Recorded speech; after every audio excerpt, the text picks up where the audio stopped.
Assalamualaikum warahmatullahi ta'ala wabarakatuh dan selamat sejahtera. Hari ini kita akan belajar tentang simpulan bahasa.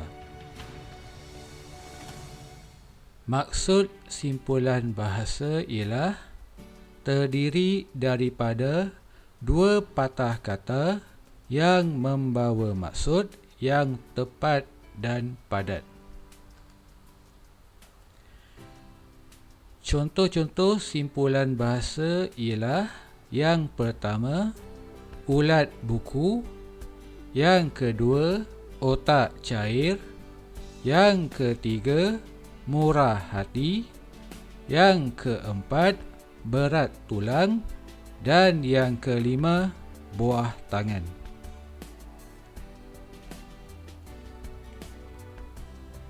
Simpulan bahasa yang pertama ialah ulat buku, yang bermaksud orang yang suka membaca buku.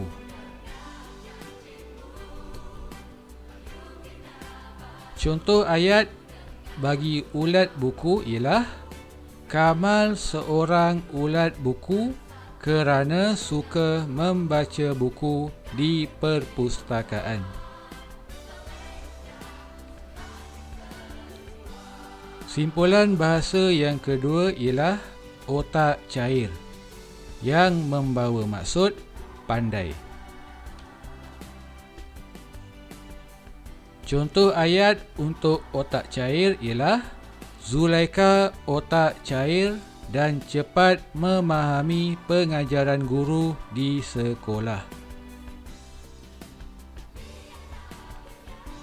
Simpulan bahasa yang seterusnya ialah murah hati, yang bermaksud tidak kedekut. Contoh ayatnya ialah: Datuk Munirah seorang yang murah hati kerana dia suka menderma.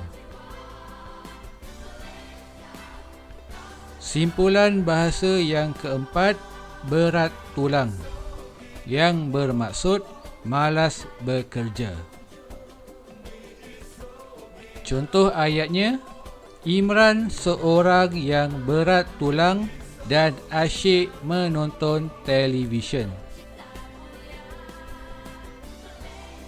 Simpulan bahasa yang kelima, buah tangan, yang membawa maksud hadiah. Contoh ayatnya: Ayah membawa buah tangan yang dibelinya semasa bercuti di Sarawak.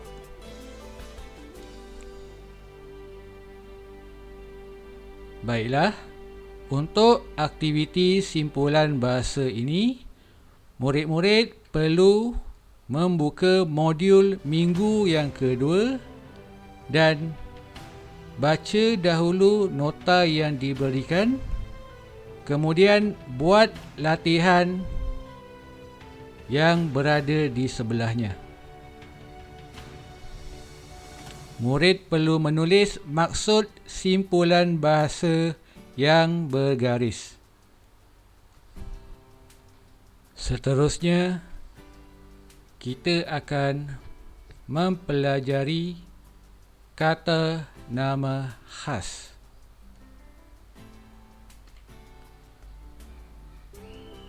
Baik, kata nama khas bermaksud perkataan yang digunakan untuk merujuk orang, tempat atau benda secara khusus. Baik, di sini ada contoh kata nama khas. Murid boleh pause video ini dan baca satu persatu.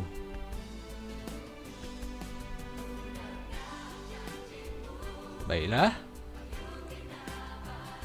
Contoh ayat yang pertama, Ramli merupakan guru matematik di sekolah itu.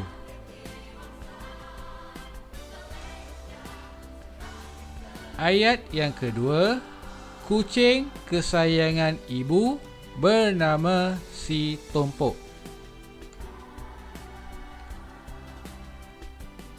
Contoh ayat yang ketiga, ayah memandu kereta Pro 2 Azia semasa menghantar ibu ke pasar.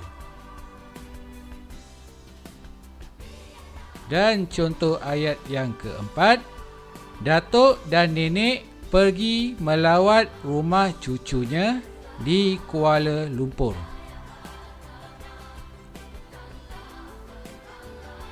Baiklah, untuk aktiviti kata nama khas, murid perlu buat aktiviti pada modul minggu yang kedua. Gariskan kata nama khas yang terdapat dalam ayat di bawah. Contoh di situ, Liwan suka membaca buku. Kata nama khasnya ialah Liwan.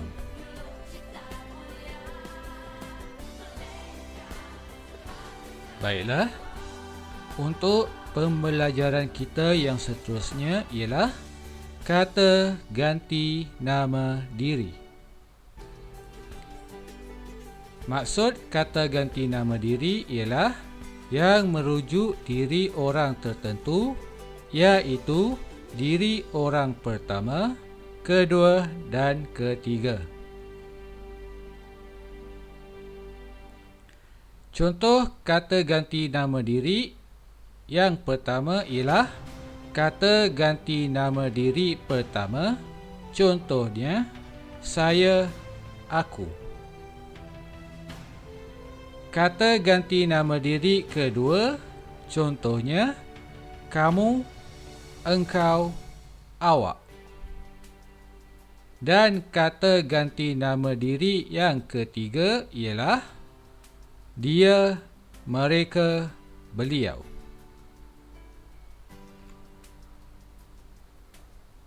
Baik, contoh ayat kata ganti diri pertama. Kasut sekolah saya berwarna hitam.